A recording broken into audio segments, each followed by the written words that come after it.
기도하는 것마다 응답이 내려온다면 세상에 부러운 사람이 없을 겁니다. 평생 교회를 다니면서 새벽 기도를 빠지지 않으며 방언 기도를 유창하게 하고 툭하면 기도원에 짐 싸들고 올라가서 금식 기도를 밥 먹듯이 하는 이들도 무능하기는 마찬가지예요.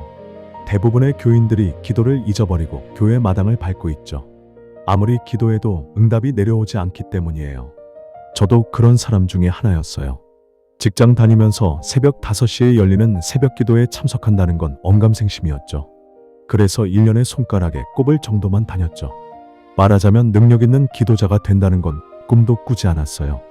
그러다가 사업이 실패하여 인생이 무지막지하게 떠내려가서 하나님을 부르는 기도를 하게 되었다는 것은 여러분도 잘 아는 얘기지요. 그래서 오늘은 기도하는 것마다 응답받는 비결에 대해 말씀드리고 싶어요.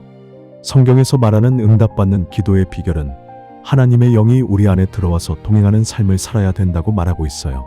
성령께서는 이 말은 하나님과 하나가 되어야 응답이 내려온다고 말씀하시거나 기도의 강을 건너야 한다고 하셨어요. 물론 무슨 뜻인지 모르지는 않지만 정작 어느 수준의 기도를 해야 하는지 구체적인 정도는 기도하는 것마다 응답을 체험하는 사람이 되어야 할 수 있죠. 첫 번째로 가장 중요한 것은 하루 종일 기도하는 습관을 들여야 해요. 그래서 성경에는 쉬지 말고 기도하라, 항상 깨어서 기도하라고 권면하고 있어요.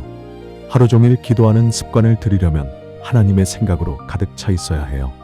이런 경지에 오르려면 오랜 시간 기도 훈련을 해야 하지요. 그래서 영성학교에서 훈련을 혹독하게 시키는 이유예요.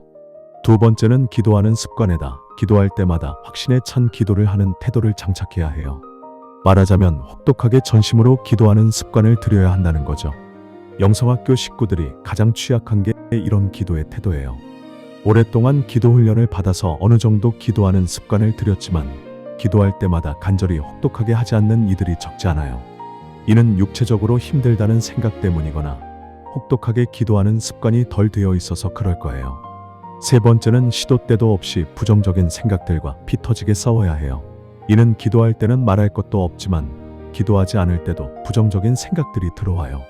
특히 상황이나 환경이 불가능해 보이거나 이성적이거나 합리적으로 생각할 때 도저히 받아들일 수 없는 경우, 혹은 지금까지의 경험으로 볼 때 그렇죠. 그래서 기도는 하지만 확신에 찬 기도가 부족하게 되지요. 그래서 하루 종일 확신에 차서 기도하는 습관을 보이면서 믿음을 보이는 사람에게 기적이 일어나는 겁니다. 기적적인 경험이 많을수록 이성적인 생각을 몰아내고 믿음으로 가득 채울 수 있어요. 오늘도 인생을 갈아 넣으면서 달려!